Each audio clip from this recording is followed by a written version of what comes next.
Mas Bir di sini. Di video kali ini saya akan menceritakan alur cerita filem yang berjudul Unbreakable, keluaran tahun 2000. David Dunn, seorang mantan pemain bintang American football yang sekarang bekerja sebagai security di stadion sebuah universitas.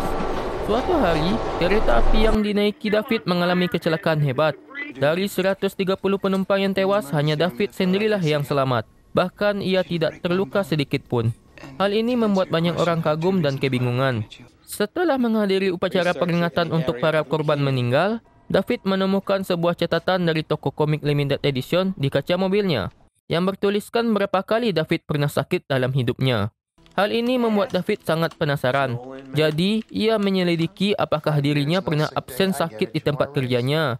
David juga menanyakan pada istrinya bernama Audrey apa ia pernah sakit 5 tahun terakhir. Dan hasilnya, David memang tidak pernah sakit.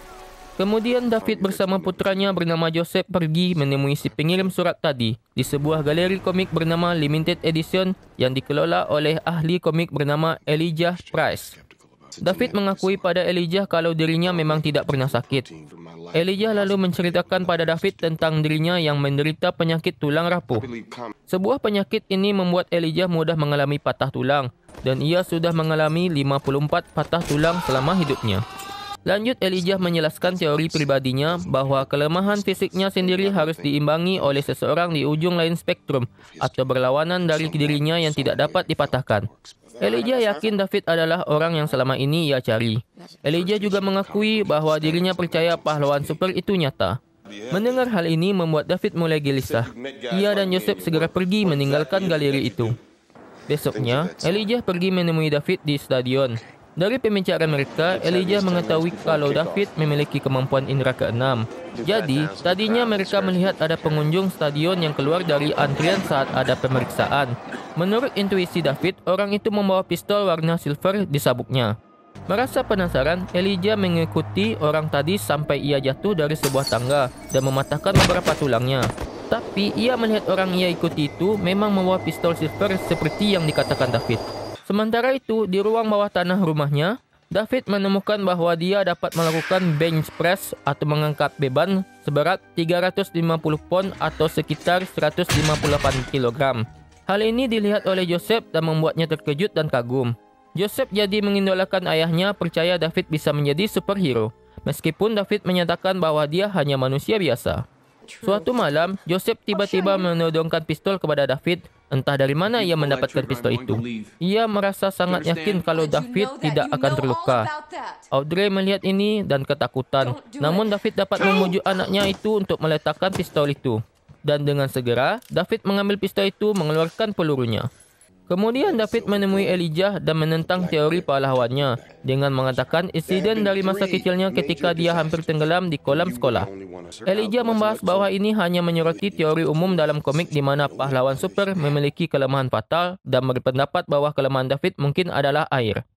Lalu, sepulang ke rumah, David memakai jaket hujan warna hijau gelap dan segera pergi ke tempat rongsokan mobil.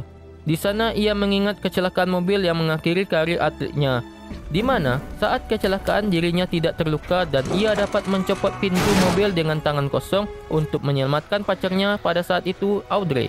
David menggunakan kecelakaan itu sebagai alasan untuk berhenti dari American football karena Audrey tidak menyukai kekerasan dalam olahraga itu. Oke guys, jadi dia pura-pura cedera agar berhenti sebagai atlet demi pacarnya itu yang sekarang jadi istrinya.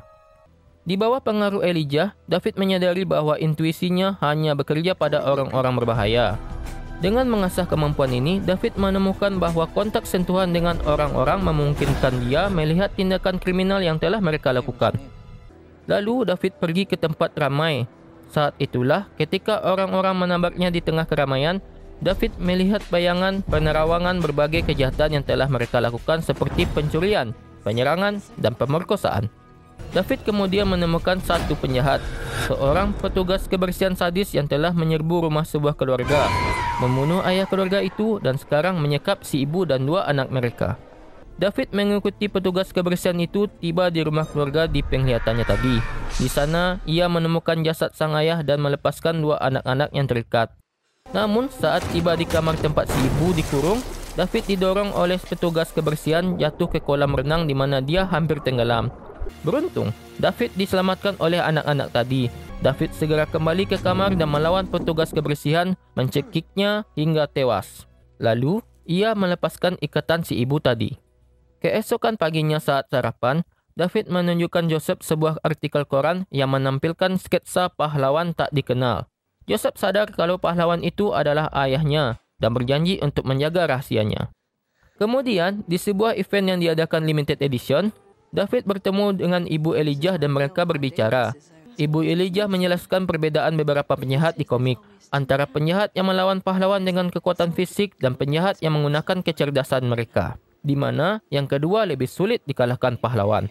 Setelah itu, David berbicara dengan Elijah. Elijah meminta David untuk menjabat tangannya. Langsung seketika, David mendapat penglihatan bahwa Elijah adalah orang yang bertanggung jawab atas berbagai kecelakaan besar.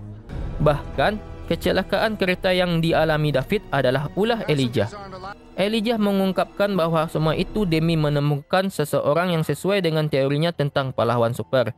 Saat David mulai ketakutan, Elijah berkata, "Sekarang kau tahu siapa Anda. Saya tahu siapa saya." Ini menunjukkan bahwa dia melihat dirinya sebagai penjahat dan akan menjadi musuh David. Elijah pun menggunakan nama panggilan masa kecilnya, yaitu Mr. Glass, sebagai nama penjahat supernya. Setelah itu, David melaporkan Elijah ke polisi dan Elijah dimasukkan ke rumah sakit jiwa khusus kriminal atas kejahatannya. Tamat. Itulah alur cerita filem keluaran tahun 2000 yang berjudul Unbreakable. Sampai jumpa.